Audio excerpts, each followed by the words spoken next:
ఈరోజు నేను చైర్లు పెట్టమన్నా మీ తరపున నా తరపున కొన్ని మా నాన్నని ఎట్లా అడుగుతానో క్వశ్చన్స్ నాకు చిరంజీవి గారి గురించి తన జర్నీ గురించి మనందరికీ నాకు యూజ్ అయ్యేటివి మీకు యూజ్ అయ్యేటివి ఏమైనా వస్తాయేమో అలాంటి క్వశ్చన్స్ నేను అడగాలనుకున్నా. కాకపోతే మాకు ఇటు వినిపించడం కొంచెము ఒక రకంగా ఉంది. మీకు వినిపిస్తుందా క్లియర్గా? మీకు వినిపిస్తుంది కదా? చూద్దాం. మీకు వినిపిస్తా ఏమొస్తుంది?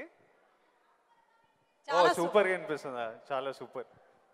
అయితే ఫస్ట్ చిరంజీవి గారు మీ అందరితో మాట్లాడే ముందు లాస్ట్కి మాట్లాడిపిద్దాం చిరంజీవి గారిని.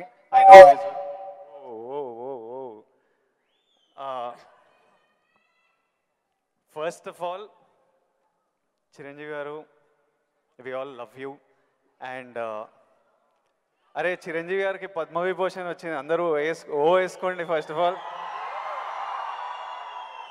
మీకు తెలుసా అసలు ఇండిపెండెన్స్ వచ్చినప్పటి నుంచి ఇండియాలో ఒక 300 మందికి వచ్చింది పద్మవిభూషణ్.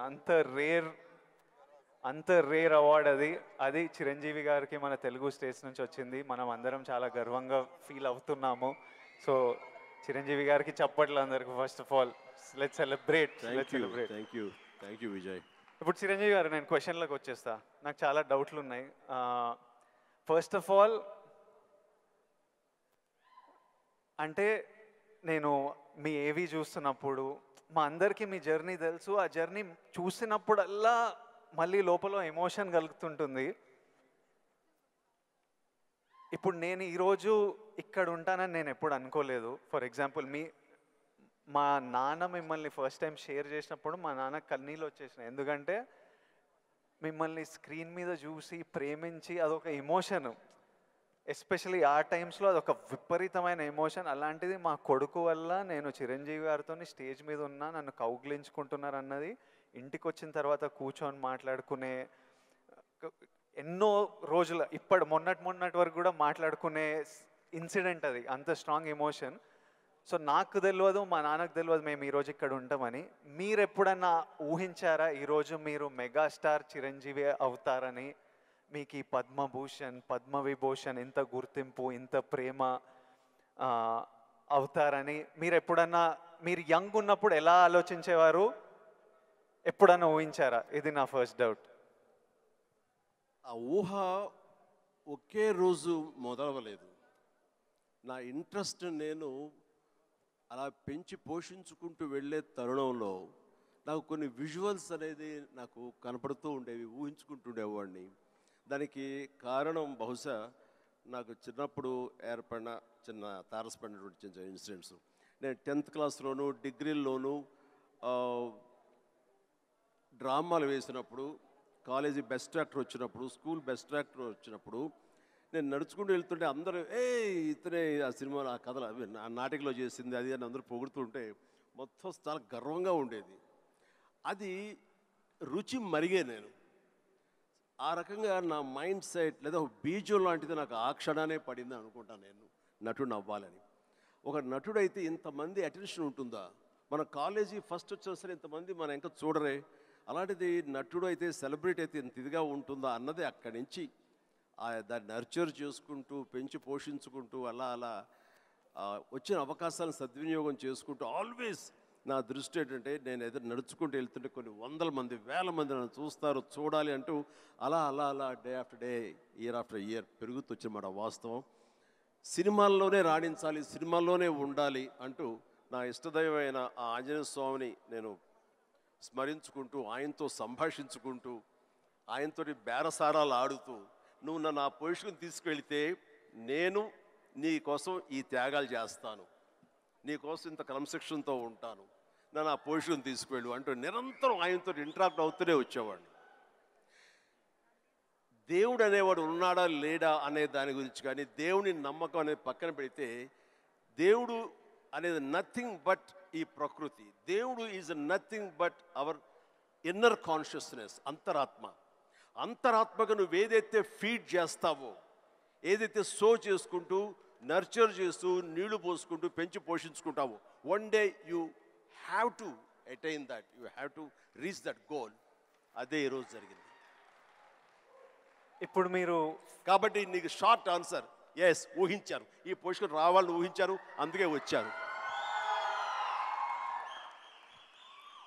మీరు ఓకే స్కూల్లో నటించారు, ఆ ప్రేమ మీకు నచ్చింది, ఈ పొజిషన్ సినిమా మీకు ప్రేమ, సినిమాలో ఈ పొజిషన్కి రావాలనుకున్నారు, ఊహించారు. కానీ ఫస్ట్ టైం ఆ డెసిషన్ మీరు తీసుకొని మీ అమ్మా నాన్న వాళ్ళతోనూ చెప్పింటారు కదా, ఇప్పుడు ఊరు నుంచి సిటీకి రావాలి, నా కెరియర్ ఇదనుకుంటున్నాను అన్నప్పుడు మీ ఫ్యామిలీ వాళ్ళు ఎలా రియాక్ట్ అయ్యారు దానికి? నా అదృష్టం కొద్దీ మా నాన్నగారికి కూడా చిన్న సినిమా పిచ్చి ఉంది. అందుకని ఆయన అందులో రాణించలేకపోయారు.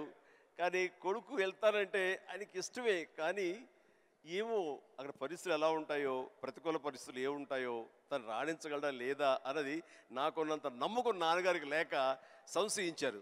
లేదు నాన్న, నేను ఖచ్చితంగా వెళ్తాను, అది ఇది నువ్వు జస్ట్ పంపించు అని అంటే, సరే నాన్న అయితే వెళ్ళు, ఇన్స్టిట్యూట్ చేరతానన్నావు కాబట్టి, టెక్నికల్గా నేను నేర్చుకుని వస్తున్నావు అంటున్నావు కాబట్టి I will appreciate and welcome it. But only thing is, ఒకవేళ రాణించలేకపోతే ICAW చేరు, నైట్ కాలేజెస్, అదేనా టైం వేస్ట్ లేకుండా ఉంటుందంటే ఆయన కోసం చేరేది తప్ప నేను అందులో డౌట్ ఉండి అటు కాకపోతే ఇటు అనే డౌట్ నాకు లేదు. అందుకని ఆయన కోసం చేరాను. 6 నెలల్లో ICWA ఆపేశాను, ఇదే కంటిన్యూ చేసి వచ్చాను. ఫిల్మ్ ఇన్స్టిట్యూట్లో ఉండగానే మొదటి సినిమా, ఆ తర్వాత రెండో సినిమా, ఆ సినిమా ఫినిష్ అవ్వకుండా మూడో సినిమా, అట్లా వరుసగా వచ్చిన విజయాలు. ఐ కెన్ సే, నాకు భగవంతుడు ఆఫీసులకి ఫోటోలు తీసుకెళ్ళి, సార్ ఇది నా ఫోటో సార్, నేను యాక్ట్ చేస్తాను సార్ అని చెప్పే ఒక పరిస్థితి నాకు కల్పించలేదు. అది చాలా గర్వంగా ఫీల్ అవుతాను. ఆ భగవంతుడు, ఆ ఆల్మైటీ నాకు ఇచ్చేటువంటి ఒక ప్రైడ్గా ఫీల్ అవుతాను. నేను ఎక్కడికి ఏ ఆఫీస్కి వెళ్ళలేదు నేను. ఆ ఫస్ట్ సినిమా మీకు ఎట్లొచ్చింది సార్? అది కూడా కాకతాళీయం. అంటే ఇది చాలామంది తెలిసేమో అనుకుంటున్నాను. నేను మళ్ళీ చెప్పనా వద్దా, ఆపేద్దామా? సరే చెప్తాను అయితే. ఓకే, నేను ఇన్స్టిట్యూట్ చేరుతున్నాను 78 మేకి నా ఫిల్మ్ ఇన్స్టిట్యూట్ కోర్స్ అయిపోతుంది. 1978కి 77 ఇనీషియల్గా, అంటే జనవరి ఆ ప్రాంతంలో నా స్నేహితుడు సుధాకర్ అని వాడు మంచి అవకాశం వచ్చింది. కానీ పునాది రాళ్ళు అనే సినిమాలో 5గురిలో ఒక వేషం చేయాల్సి వచ్చింది. ఆ వేషం చేస్తే నా సినిమాలో నువ్వు చేయలేవు, వద్దు అని భారతీ రాజా గారు అన్నారు. నాకు వెళ్ళి వాళ్ళ దగ్గర నో చెప్పాలంటే భయంగా ఉంది, నువ్వు కొంచెం వస్తే కనుక నేను నో చెప్తాను, కొంచెం ఉంటుందంటే వాడికి భరోసాగా పదరా వెళదాం అని చెప్పి వెళ్ళాను. అండ్ వెళితే చేయంటే అదే ఎట్లాగా సడన్గా మేము ఫిబ్రవరిలో పెట్టుకున్నాం షూటింగ్, రాజమండ్రిలో అన్నీ సెట్ చేస్తాం, రాకపోతే ఎట్లాగా అది దానికి లేదంటే నాకు గొప్ప అవకాశం వచ్చింది. కిళకే పోగు రైలు, తూర్పుకు వెళ్ళే రైలు అని ఆ సినిమా తమిళ్లో. అండ్ దానికి సరే ఏమైతే చేయడండి, మావాడు అనవసరం, వాడు కెరీర్ పాడు చేయకండి, పదరా అని వచ్చాను. ఆగి ఒక నిమిషం, నువ్వు చేస్తావా అని. నేనా, నా ఫిల్మ్ ఇన్స్టిట్యూట్ మేక్ అవుతుంది, అప్పుడుగా నేను చేయకూడదు, ఇట్స్ కమిట్మెంట్ అని మ్యాండేట్ అన్నాను. ఆ తర్వాత 2 రోజు వచ్చి నా ఇంటి ముందు కూర్చోరు వాళ్ళు. కాదు ఎవరు లేరు, నువ్వు చూస్తుంటే కొంచెం బాగున్నావు చెయ్యి అని చెప్పేసి. సరే మాకు కాలేజ్ ఇన్స్టిట్యూట్లో మాకు ఈ స్క్రీన్ టెస్ట్ల కోసంగా ఒక రోజు వెచ్చిస్తాం. సో మనం ఇది అవకాశం ఎందుకు తీసుకోకూడదనే ఉద్దేశంతో నేను సరే వస్తాను అన్నాను. అది ఫిబ్రవరి మంత్. ఫస్ట్ టైం రాజమండ్రిలో నా పేరు మార్చుకుని కెమెరా ముందు నిలబడింది ఆ సినిమా 74. ఆ సినిమా పూర్తి అవ్వలేదు, ఆ షూటింగ్ జరుగుతుండగానే అందులో నా యాక్టింగ్ చూసి కానీ, నా ఎంతూజాజం చూసి కానీ, అందులో ఉండే అసోసియేటు ప్రాణం ఖరీదు అనే సినిమా కూడా అసోసియేట్ అతను చెప్పాడు క్రాంతి కుమార్కి, సార్ సినిమా చేస్తున్నాము, చూడండి మన క్యారెక్టర్ అంటే. ఆయన నన్ను పిలిచారు, బ్రహ్మాండం ఉంది, ఓకే రఫ్ అండ్ టఫ్గా ఉన్నాడు, మనకు కావాల్సిన క్యారెక్టర్కి పాలేరు క్యారెక్టర్కి బాగానే ఉంటాడు అని చెప్పి ఆ సినిమా షూటింగ్ జరుగుతుండగా బాపు గారు ఈ రాజమండ్రికి స్కౌటింగ్ వచ్చారు మనూరి పాండవుల సినిమాకి. ఆ సినిమా షూటింగ్లో నన్ను చూసి మనం అనుకునే క్యారెక్టర్కి, ఆ రఫ్ క్యారెక్టర్కి ఈ అబ్బాయి బాగుంటాడే అని వాళ్ళు బుక్ చేస్తారు. ఆ సినిమా చూసిన బాలచంద్ర గారు మహానుభావుడు, గొప్ప డైరెక్టర్. ఇట్లాగా సినిమా తర్వాత వచ్చింది. ఇదంతా కూడా దైవ సంకల్పం. I bound to be here with this position. దీన్ని ఎలా నేను నిర్వచించను? ఆల్మైటీ ప్రకృతి అనివ్వండి, భగవంతుడు అనివ్వండి, నా ఆంజనేయ స్వామి అవనివ్వండి, ఆ తర్వాత దాన్ని ఆదరించి పెంచి పోషించిన వాళ్ళు మీరంతా. అంటే నేను ఎప్పుడు ఒక 2 విషయాల్లో బ్యాటిల్ జరుగుతుంటాయి చిరు సార్ హెడ్లో. ఒకటి ఏంటంటే డెస్టినీ. కొందరు ఏమంటారంటే రాసి పెట్టుందిరా, రాసి పెట్టింది జరుగుతుంది, నీకు రాసి పెట్టుందిరా అనే అనే ఆలోచన ఒకటి. ఇంకో నాకున్న ఆలోచన ఏంటంటే కంప్లీట్లీ నా డెస్టినీ నా చేతుల్లో ఉంది, నాకు కావాల్సింది నేను గొడ్డు చాకిరి చేసి అది సంపాదించాలి. ఎవ్వరు మనకు చేసేటోళ్ళు లేరు, ఎవ్వరు చూసేటోళ్ళు లేరు, ఎట్లయినా మనం చేసి మనకు కావాల్సింది మనం సంపాదించుకోవాలన్నది. సో ఈ డెస్టినీ అనేది ఉందా లేకపోతే కంప్లీట్లీ మన ఓన్ శ్రమన, ఇది నాకు ఇప్పటిదాకా ఫుల్ క్లారిటీ అయితే లేదు. దీని మీద మీ థాట్ ఏంటి? డెస్టినీ అనేది ఎక్కడో ఏవి లేదండి. ఆ డెస్టినీ క్రియేట్ చేసేది కూడా మనమే. మనం క్రియేట్ చేసుకోవాలి. నా పాత్ ఎలా ఉండాలి, దట్ ఈజ్ మై డెస్టినేషన్, నా డెస్టినీ ఇది. దాన్ని అచీవ్ అవ్వాలంటే నేనే చేయాలి, అది రీచ్ అవ్వాలంటే నేనే కష్టపడాలి, అక్కడ రీచ్ అవ్వాలంటే నేనే పరిగెత్తాలి, నేనే నడవాలి, నేనే కష్టపడాలి అని మనం అనుకుంటుండగా మన పాత్ మనమే లేట్ చేసుకుంటూ ముందుకు వెళ్ళాలి తప్ప ఎవరు రెడీమేడ్గా ఉండి జన్మజన్మల ముందు ఇలా రాసి పెట్టి ఉంటుందనే ట్రాష్ నేను నమ్మను. మనం సాధించుకోవాలి. మన భవిష్యత్తుకి మనమే ఇంజనీర్స్, మన భవిష్యత్తుకి మనమే నిర్మాతలం. ఎస్, మనమే ఆ డెస్టినేషన్ అన్నది, ఆ డెస్టినీ అనేది మనమే ఏర్పాటు చేసుకోవాలి. మనం ఏర్పాటు చేసుకుంటేనే అక్కడ ఉంది అది. ఇంకోటి, ఇప్పుడు ఈరోజు నేను ఇక్కడ ఉన్నాను, 10 yearsలో నేను ఎక్కడ ఉంటానో నాకు తెలియదు. అలాగే మీకు తెలుసు, మీకు విజువల్స్, నాకు కూడా నేను 20-25 ఉన్నప్పుడు నాకు కొన్ని విజువల్స్ కనిపించేటివి. ఇట్లా నేను నిలబడ్డా, జనాలు, అరుపులు, ప్రేమ, సినిమా ఇట్లా నాకు కనిపిస్తుంటుంది. మీకు కూడా మీరు చెప్తున్నప్పుడు అది నేను కనెక్ట్ అయ్యా. అది ఆ విజువల్స్ కనిపించినా ఈరోజు నేను ఇక్కడ ఉంటా అని నాకు తెలియదు. 10 years తర్వాత ఎగ్జాక్ట్లీ లైఫ్ ఎలా ఉంటుందో మనకు తెలియదు. మీరు ఇంత జర్నీ చూసారు కాబట్టి మీకు ఆ విజువల్స్ కనిపించాయి, ఈరోజు ఇక్కడ ఉన్నారు. కానీ మధ్యలో స్ట్రెస్ తీసుకున్న రోజులు ఉండింటాయి, డౌట్ పడ్డ రోజులు ఉండింటాయి. ఇట్లాంటివి మీకు ఏం జరిగింది, దాన్ని ఎలా డీల్ చేశారు, మాకేమన్నా అడ్వైస్? ఎందుకంటే వీళ్ళందరికీ కూడా 5 yearsలో ఎక్కడుంటారు, 10 yearsలో ఎంత పెద్దగా అవుతారు, ఏం ప్రాబ్లమ్స్ వస్తాయో మనకు ఎవరికి తెలియదు. మన శ్రమ మనం చేయాలి 100%. బట్ ఇమోషనలీ, మెంటలీ, సైకలాజికలీ ఎలా ఉండాలో I think there is no better than this man and his journey. ఎవరి లైఫ్ కేక్ వాక్ కాదండి. అండ్ దేనికి కూడా షార్ట్ కట్స్ లేవండి. చాలా హర్డిల్స్ ఉంటాయి, తర్వాత ఎగుడు దిగుళ్ళు ఉంటాయి, ఎత్తు పల్లాలు ఉంటాయి, జయాపజయాలు ఉంటాయి, ఎగ్జైట్మెంట్లు ఉంటాయి, డిప్రెషన్లు ఉంటాయి. ఇవన్నీ కూడా తట్టుకుని వచ్చిన వాడిని, అవన్నీ నాకు జరిగినాయి. ఒకే ఒక ఎగ్జాంపుల్గా చెప్పాలంటే, నా మైండ్ సెట్ ఎలా ఉండిందంటే, ఒక ఉదాహరణకి చెప్పేస్తాను. న్యాయం కావాలనే సినిమా, శారద గారు ఆఫ్టర్ లాంగ్ గ్యాప్ రీఎంట్రీ, ఆవిడ ఒక డిఫెన్స్ లాయర్, నా తరపున కొంగర జగ్గయ్య గారు ఒక డిఫెన్స్ లాయర్, రాధిక ఒక దాంట్లో ఉంది, క్రాంతి కుమార్ గారు పైన క్రేన్లో ఉండి ఆయన కొంచెం ఆపరేట్ చేస్తారు, though is a producer. And 300-400 మంది, ఇప్పుడు ఇక్కడ ఎంతమంది ఉన్నారు ఈ హాల్లో అంతమంది జూనియర్ ఆర్టిస్ట్ తోటి ఉంది. అది లాస్ట్ వర్డిక్ట్ ఆ న్యాయం కావాలి సినిమాకి. సో అందరూ రెడీగా ఉన్నారు, నేను బయట ఉన్నాను. అసిస్టెంట్ డైరెక్టర్ వచ్చి పిలిచిన తర్వాత గబగ వచ్చేస్తే నా బోన్లో నేను నుంచున్నాను. అందరూ ముందు ఆయన, ఏంటంటే మేము కూడా పిలవాలా, వచ్చి పడి ఉండారా మీరు, ఏంటంట అప్పుడే సూపర్ స్టార్ అనుకుంటున్నారు మీరేమన్నా, ఉండండి, ఇది పెద్ద పెద్ద యాక్టర్లు లేరా, జగ్గయ్య గారు, శారద గారు అనేసరికి ఒక్కసారి గుండె పిండేసెట్ అయింది విజయ్. ఇందులో నా తప్పే ఉంది, బయటే ఉన్నాను, ఫ్లోర్ బయట, వాళ్ళు పిలిచారు, వచ్చాను, కూర్చున్నాను, ఎదురు తప్పేంటి, ఎందుకు అలా అరుస్తాడు, పైగా క్రెయిన్ పైన ఉండేసరికి ఆయన అరుపులు అందరికీ వినపడుతున్నాయి. అలాగే కామ్ అయిపోయాను. ఆ రోజు మధ్యాహ్నం భోజనం చేయబుద్ధి కాలేదు. సాయంత్రం ఇంటికి వెళ్ళిపోయిన తర్వాత నా ల్యాండ్ ఫోన్ వచ్చింది.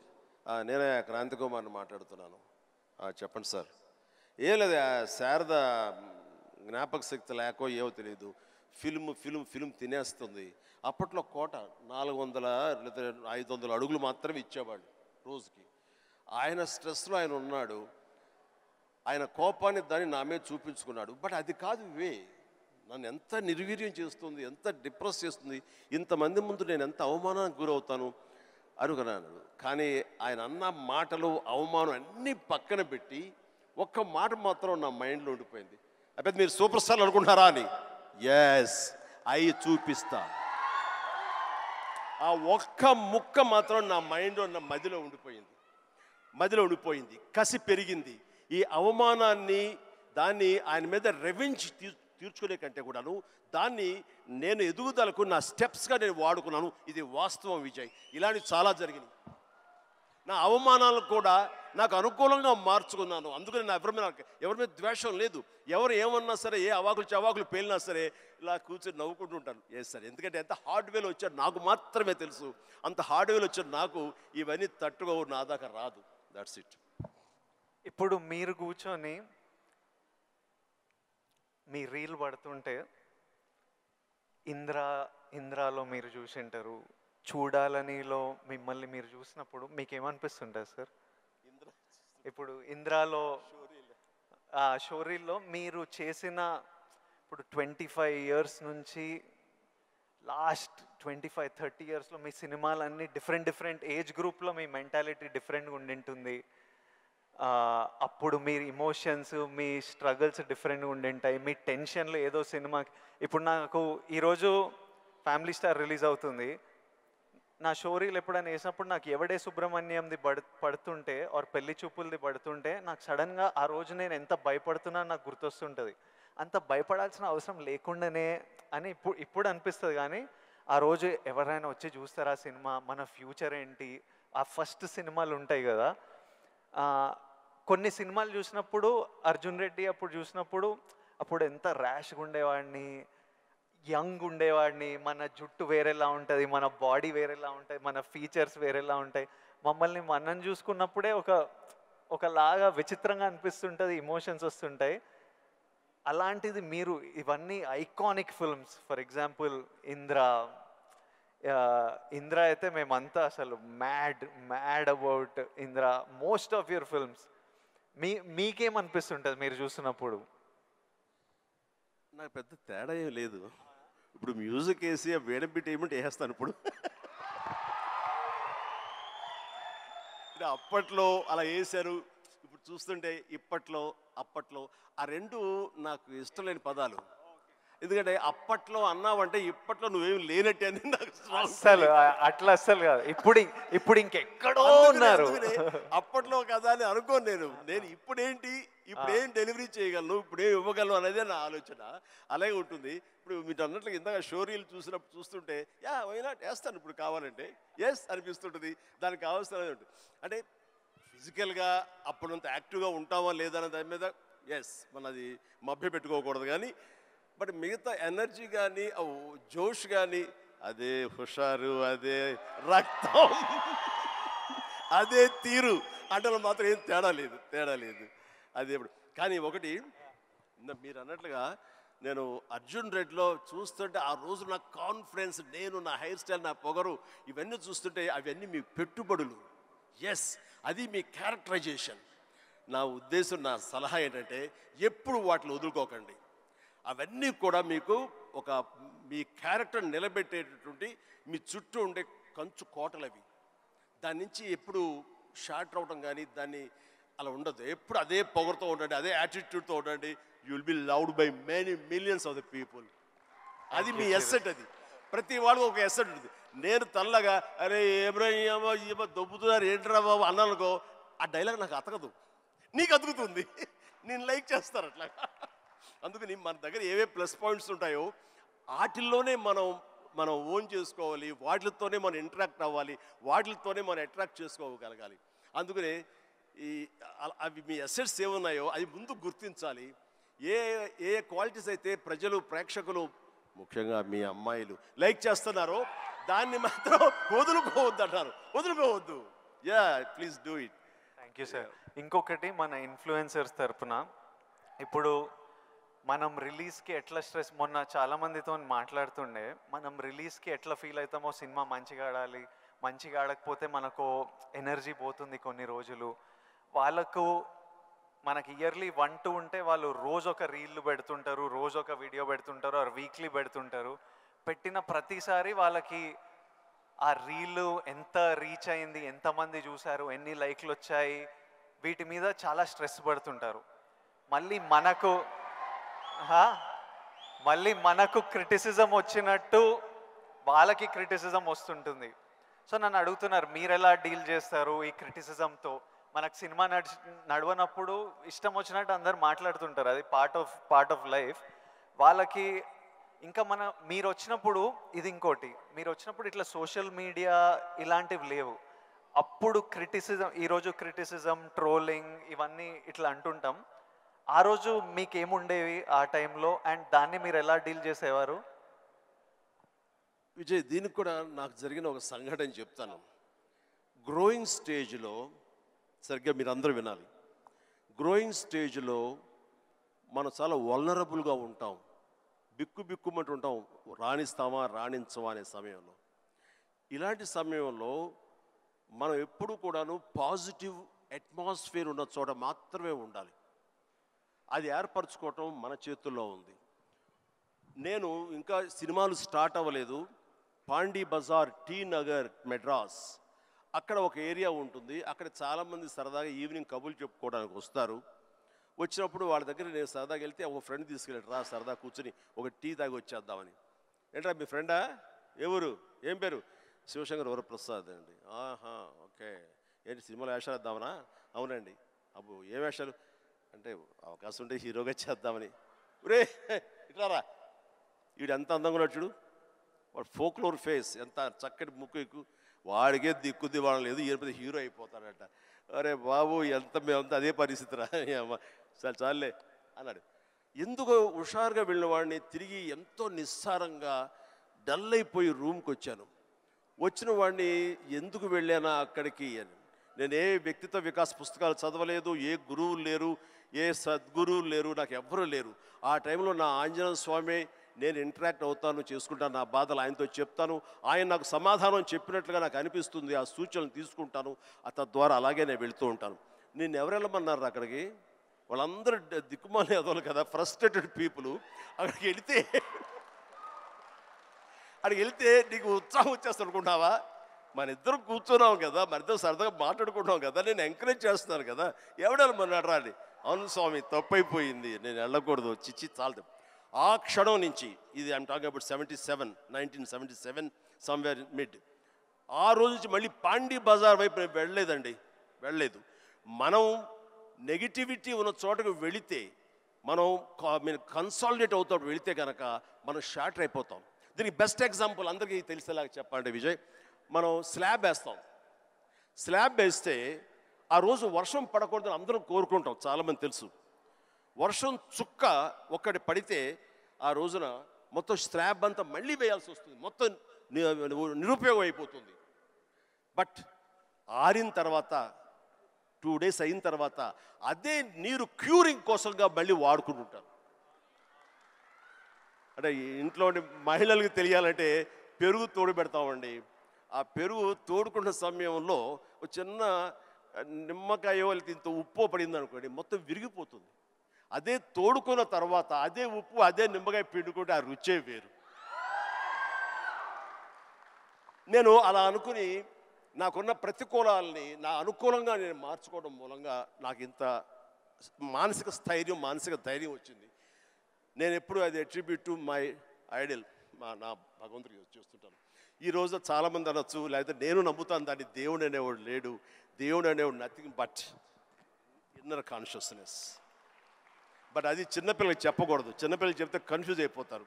సో భగవంతుడు ఉన్నాడనే నమ్మండి, భగవంతుడి ఇంటరాక్ట్ అవ్వండి. ఇవన్నీ కూడా లేటెస్ట్ స్టేజ్లో ఇవి నాతో నేను సంభాషించుకోవడం తర్వాత తెలుస్తుంది. బట్ ఎస్, దట్ హౌ నన్ను నేను మలుచుకుంటూ ఈ స్టేజ్కి వచ్చాను. ఇప్పుడు ఒక చిన్న కాంప్లికేషన్ సార్, మా జనరేషన్ ఇప్పుడు కొత్తగా మీకు కూడా మనందరికీ ఒక చిన్న కాంప్లికేషన్ ఏంటంటే, అప్పుడు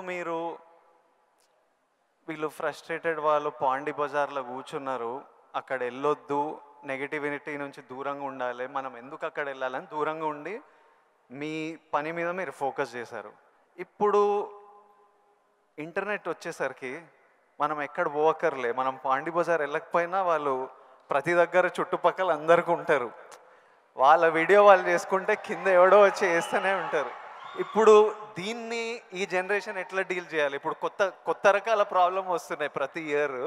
సో దీన్ని మాలాంటి వాళ్ళు, ఈ జనరేషన్ వాళ్ళు ఎలా డీల్ చేయాలో ఎనీ ఇన్పుట్స్? ఆ రోజుల్లో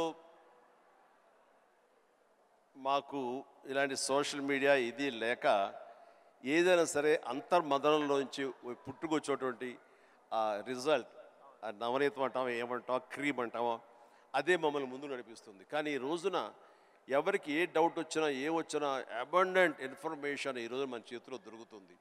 బట్ ఓన్లీ థింగ్ ఈజ్, నువ్వు దాన్ని పాజిటివ్ సైడ్ విష్ చేస్తున్నావా, నెగిటివిటీ సైడ్ విష్ చేస్తున్నావా? నెగిటివ్ సైడ్ అనేది చాలా ఈజీగా అట్రాక్ట్ అయిపోతాం మనం. అది ఎగ్జైట్మెంట్ ఇచ్చేస్తుంటుంది అండ్ ఎక్కడ లేనటువంటి హుషారుని ఇచ్చేస్తుంటుంది. అది అలా కాదు, ఇది హుషారు ఇవ్వకపోవచ్చు, బట్ ఇది జీవితాన్ని ఇస్తుంది.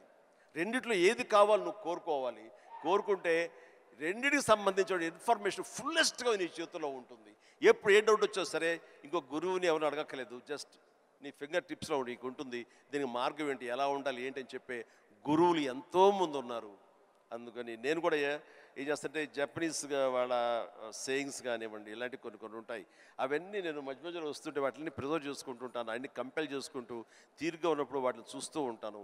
అవి 1-2 సార్లు నేను ఓన్ చూసుకుంటుంటే నా క్యారెక్టర్ అది హెల్ప్ అవుతాయి అనుకుంటాను. అలాగా ఈరోజు నిజంగా బోల్డ్ అంత ఇన్ఫర్మేషన్ ఉంది. అండ్ సీక్రెట్ అనే ఒక బుక్ నేను ఒక 20 ఏళ్ల క్రితం చదివాను. అది నా ఎంత ఇన్ఫ్లుయెన్స్ చేసింది, ఎంత ఉపయోగపడింది నాకంటే అంత ఇంత కాదు. అట్లాగే డే టు డే లైఫ్లో నేను ఎలా ఉండాలి అంటంలో డోంట్ స్వెట్ స్మాల్ స్టఫ్ అనే ఒక బుక్ ఒకటి ఉంది. నేను పెద్ద రీడర్ ఏం కాను, బట్ ఎవరైనా సజెస్ట్ చేసినా అంటే ఈ బుక్ చదువుతుంటే ర్యాండమ్గా పేజీ తీస్తే ఒక ఇన్ఫర్మేషన్ ఉంటుంది. అందులో ఎలా నడుచుకోవాలనే దాని మీద ఉంటుంది. మన పని వాళ్ళ మీద మనకు చాలా కోపం వచ్చేస్తుంది, మన వర్కర్స్ మీద. చెప్తే అర్థం చేసుకోరా ఫుల్ అని వాడు చెబితే వెంటనే అర్థమైతే వాడు మరొక మెగాస్టార్ అవుతాడు. వాడు ఆ పరిస్థితి ఎందుకు ఉంటాడు? తన స్థాయి, తన ఐక్యూ అలాగే ఉంటుంది కాబట్టి వాడికి నువ్వు అడ్జస్ట్ అవ్వాలి. So better try to live with the imperfection అన్నాడు. అది నీకు హాయిని చేకూరుస్తుంది. వాడికి ఇన్పర్ఫెక్షనే కాబట్టి ఓపిక ఇంకోసారి చెప్పుకో, అర్థమయ్యేలాగా ఇంకోసారి చెప్పుకో. అంతేగాని అది మన మనసులో అనుకున్నామో లేదో, మన నోటు దాటిందో లేదో బ్రహ్మాండంగా అర్థం చేసుకోవడానికి వాడేమి నీ లెవెల్ ఆఫ్ ఐక్యూ కాదు కాబట్టి నీ దగ్గర పనిచేస్తున్నాడు. సో అట్లాగా ప్రతి నా రొటీన్ లైఫ్లో నన్ను నేను చక్కగా నా జీవితం తీర్చిదిద్దుకోవడానికి ఈరోజు మీరన్న ఈ ఇన్ఫర్మేషన్ సోషల్ మీడియా నాకు ఉపయోగపడుతుంది. And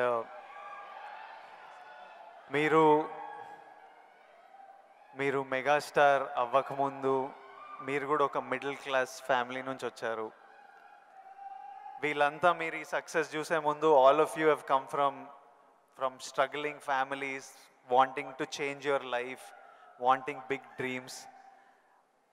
We wanted to know, I personally wanted to know, మీకు మీ ఇప్పుడు mega star, mega family, huge family, అందరికీ మీరు గైడింగ్ లైట్, ఫౌండర్, ఒరిజిన్స్. ఇవన్నీ అవ్వకముందు మీకెవరు ఒక ఫ్యామిలీ స్టార్? మీ ఫ్యామిలీ స్టార్ ఎవరు? కోర్స్ మా నాన్నగారే నా ఫ్యామిలీ స్టార్. నాన్నగారు ఎవరికైనా సరే ఆయన ఫ్యామిలీని ఎలా చూసుకుంటారు అనేది నేను ఆయన దగ్గర నుంచి నేర్చుకున్నాను. నాకు మా ఫ్యామిలీ హీరో అయినా, నా ఫ్యామిలీ స్టార్ అయినా మా నాన్నగారే. మా అమ్మకు 5-6 మంది చెల్లెళ్ళు ఉండేవాళ్ళు. మా తాత చనిపోయారు, వీళ్ళ దిక్కులేని వాళ్ళు అయిపోయేవాళ్ళు. మా నాన్నగారికి అరాకొర జీతం అయినా సరే ఆ జీతంలో వాళ్ళ మరదలను కూడా చేరదీసి అందరికీ పెళ్ళిళ్ళు చేసి వాళ్ళందరినీ తన బిడ్డలా చూసుకున్నారు.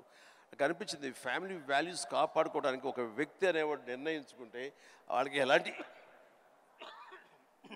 ఢోకా లేదు.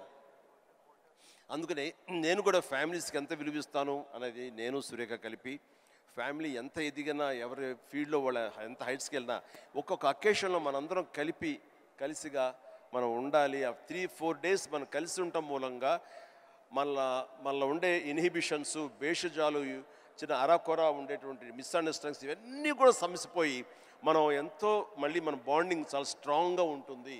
సో ఇదే విధంగా మనం వెళ్ళొచ్చు అంటాం. మొన్న ఈ మధ్య సంక్రాంతికి అలాగే కలిసాము. దానికి ఎన్ని నెలలు ఎఫర్ట్స్ ఉన్నాయో తర్వాత పక్కన పెట్టి అందరూ సెలబ్రిటీసే కాబట్టి.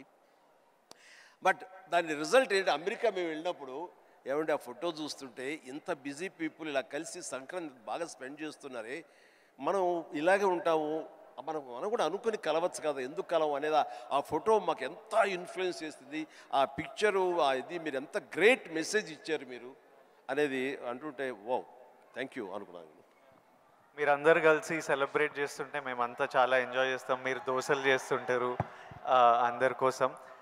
మీకు మీరు ఎలాంటి సినిమాలు చూడడానికి ఇష్టపడతారు Chiru sir? What films do you enjoy watching?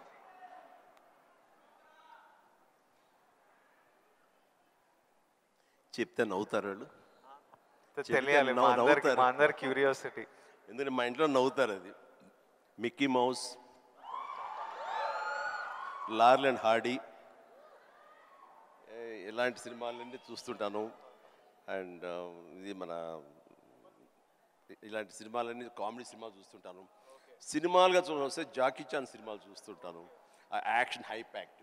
ఇంకొంచెం బెటర్ సినిమాలు అంటే ఇప్పుడు టాప్ గన్ అని మొన్న వచ్చింది కదా, టామ్ క్రూజ్, ఇలా చూస్తుంటాను. ఏమంటే ఆ లవ్ స్టోరీ ఉన్న చూసారా మీరు, ఎంత బాగుంది టైటానిక్ షిప్, మీరు చూడాలంటే వావ్ గ్రేట్ మూవీ ఎస్ అన్నాను, కానీ నేను దాన్ని చూడలేకపోయాను. అంటే ఏదో విషాదం బాధ అది అన్ని. అందుకనే నేను సినిమాలకు సంబంధించి మాత్రం లైట్ హార్టెడ్ ఫిలిమ్స్ చూస్తాను. అందుకని నాకు మా గ్రాండ్ డాటర్స్తో మాత్రం మంచి మ్యాచ్ అవుతుంటుంది. అందుకని వాళ్ళు ఎంతసేపటికి కోకో మిలన్ ఇలాంటివి కొంచెం చూస్తుంటారు, నేను కూడా వాళ్ళతో కూర్చొని చూస్తూ ఉంటాను. వాళ్ళు వెళ్ళిపోతారు కానీ ఇంకా అలా చూస్తూనే ఉంటాను. ఏమండి ఆపేయండి వెళ్ళిపోయాడు, అవునా కదా బాగానే ఉందని. అంటే ఆ మిక్కీ మౌస్ వాటిలో ఉండే టైమింగ్ అని అది కానీ ఆ క్రియేటివిటీ చాలా ఇంట్రెస్టింగ్ ఉంటుంది, అలా చూస్తూ ఉంటాం. అందుకనే నవ్వుకుంటారు ఎవరైనా సరే. And one last question sir, మన లైఫ్ ఐ నో పర్సనలీ నా లైఫ్ చాలా మారిపోయింది లాస్ట్ 10 yearsలో. మీ లైఫ్ ఎంతో మారిపోయి ఉంటుంది ఫ్రమ్ మీరు స్టార్ట్ అయినప్పటి నుంచి ఈ రోజుకి. కానీ నాకు ఇంకా నా హెడ్లో ఇంకా ఆ పిల్లోడిని, ఎందుకంటే నేను 25 years వరకు ఒక లైఫ్ చూశాను, ఇప్పుడు 34.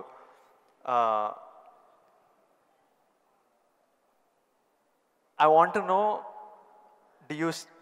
ఇంకొన్ని అలవాట్లు అలా ఉండిపోతాయి. ఫర్ ఎగ్జాంపుల్ కొన్ని మిడిల్ క్లాస్ అలవాట్లు, అలానే మీరు ఎంత లగ్జరీ ఎంత డబ్బు చూస్తున్నా కొన్ని హ్యాబిట్స్ అలా ఉండిపోతాయి. ఫర్ ఎగ్జాంపుల్ నేను ఇప్పటిదాకా నా షాంపూ బాటిల్ అయిపోతే ఇంకా దాంట్లో నీళ్లు నింపి ఇట్లా షేక్ చేసి పోసుకొని అప్పుడే బాటిల్ పడేస్తాను, లేకపోతే నా వల్ల కాదు పడేయడం. అట్లాంటిది మీకేం హ్యాబిట్స్ ఉన్నాయి ఈ రోజు వరకు? నా మనసును టచ్ చేసావు.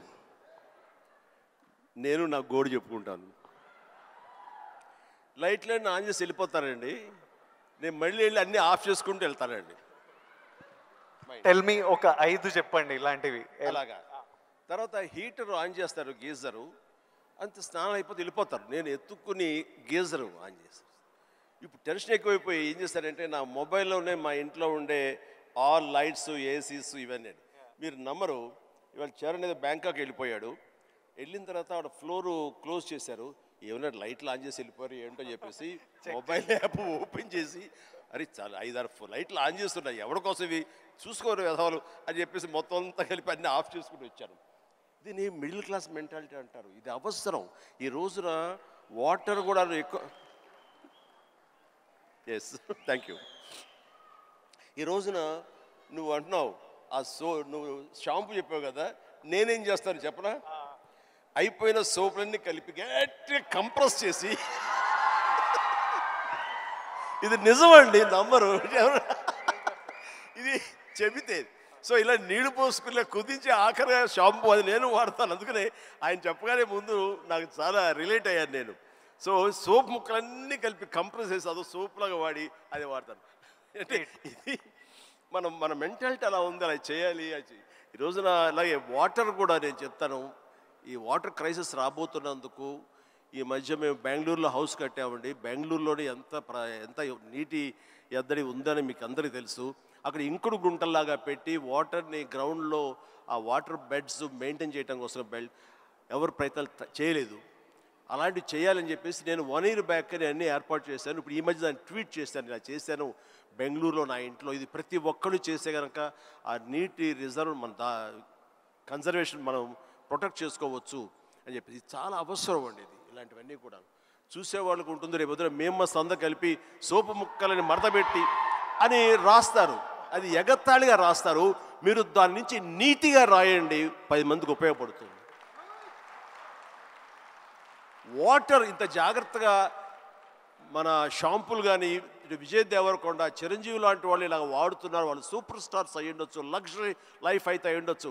అయిపోగా తీసి పడేరండి, అందులో నీళ్లు పోసుకుంటూ షేక్ చేసుకుంటూ వాడతారు. సోపు ముక్కల్ని 4-5 ముక్కల్ని అతికించుకుని ఒక సోపుగా చేసుకుని మళ్ళీ ఏదో వారం పాటు వాడుకుంటారండి. అండ్ ఒక ట్యాప్ ఓపెన్ చేసి షేవింగ్ చేసుకున్న ఇంకోటి చేసుకున్న ఆ వాటర్ని వేస్ట్ చేయకుండా ప్రొటెక్ట్ చేసుకుంటారండి. లైట్స్ అన్నీ ఆఫ్ చేసుకున్నావా లేదా, గీజర్ అన్నీ ఆఫ్ చేసావా లేదా అని వస్తూనే చూసుకుంటూనే ఉంటామండి, despite our busy schedules. So సామాన్యులకి ఇంకెంత బాధ్యత ఉంది, చెయ్యాలి. అందుకని ఇవన్నీ కూడా మీరు సరదాగా రాసుకున్నా సరే వీటి వెనకాల ఆంతర్య మాత్రం సీరియస్నెస్ మీ ద్వారా, మీలాంటి ఇన్ఫ్లుయెన్సర్స్ ద్వారా ప్రజానీకానికి వెళ్ళాలి. ప్రతి వాళ్ళు ఉండాలి. అందరూ తల ఒక చేయిస్తేనే, సో ఒక బిందు కలిస్తేనే సింధు అన్నట్లుగా మీరు అందరూ అనుకుంటేనే నీటి ఎద్దడి లేకుండా జరుగుతుంది, ఈ పవర్ కట్ లేకుండా జరుగుతుంది. అందుకని ఆ రకంగా ఇన్ఫ్లుయెన్సర్స్ వీళ్ళందరూ ఉపయోగపడాలి. చాలా మంచి క్వశ్చన్ వేసి టచ్ చేసాం. నాకు ఒక్క డౌట్ వస్తుంది విజయ్, రేపు మీ సినిమా రిలీజ్ కదా, ఆ సినిమా గురించి కదా మాలాంటి వాళ్ళు అడిగితే మీరు చక్కగా చెప్తే వాళ్ళకి క్యూరియాసిటీ ఉంటుంది. నా గురించి, నా గతం గురించి ఎందుకు చెప్పు. ఇదే ఇంట్రెస్టింగ్ సార్, ఇది మా అందరికీ పనికొచ్చే యూస్ఫుల్. నేను మిమ్మల్ని కలిసినప్పుడల్లా ఈ టాపిక్ మాట్లాడదామని కూర్చుంటా, కానీ మీకు షార్ట్ రెడీ మిమ్మల్ని ఎప్పుడు సెట్స్ మీద కలుస్తా, లేకపోతే ఈ ఫంక్షన్లలో కలుస్తా. ఈరోజు మంచిగా నాకు ఆపర్చునిటీ దొరికింది. అండ్ ఐ నో నాలాంటి వాళ్ళు ఎంతోమంది ఇది వినడానికి వెయిట్ చేస్తుంటారు. ఎందుకంటే మీ జర్నీ మనకి ఇన్స్పిరేషన్ మన చుట్టుపక్కల నుంచే తీసుకోవాలి. నేను యాక్టర్ అవుదామని నేను ఫిక్స్ అయినా, నేను యాక్టర్ అవుతా, నేను యాక్టర్ కాదు చాలా పెద్ద యాక్టర్ అవుతా అని చెప్పేవాడిని. ఒక్క సినిమా లేదు చేతిలో, కానీ ఇట్లాంటి ముచ్చట చెప్పేవాడిని. కానీ ట్రై చేసినప్పుడు నాకు అర్థమైంది ఇది ఈజీ కాదరా, అసలు ఆఫీసులకే ఎంట్రీ ఇస్తలేరు అన్నప్పుడు. సో నేను రోజు ఇంట్లో ఒక 2-3 ఇయర్స్ అట్లా ఇంట్లో కూర్చొని ఇంకా కొంచెం లో అయిపోతుంటే డాడీ అప్పుడు మీ గురించి చెప్పేవారు, అరే చిరంజీవి గారు మీ స్టోరీ చెప్పేవారు, మీరు ఎట్లొచ్చారు, ఎట్లా మీ పర్ఫార్మెన్స్తోని, మీ బిహేవియర్తోని, మీ ఇంటెలిజెన్స్తోని మీ జర్నీ గురించి మాట్లాడి, and he reminded me that you came from nowhere. And నాకు అరే ఇంకొకరు వచ్చి ఈరోజు అప్పటికి మీరు మెగాస్టార్, అరే ఎవరో ఫ్రమ్ నథింగ్ వచ్చి మెగాస్టార్ అయ్యారంటే మనం ఎందుకు కాలేమో, అవ్వచ్చు కదా అని నేను మీ జర్నీ నుంచి అది తీసుకున్నా.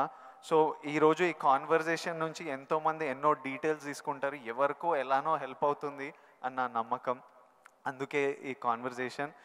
అండ్ ఫ్యామిలీ స్టార్ గురించి April 5th వస్తుంది. మిగతా కంటెంట్ అంతా మీరు చూసారు, ఇంకా చెప్పే అవసరం లేదు. ఈరోజు బుకింగ్స్ కూడా ఓపెన్ అయిపోయాయి.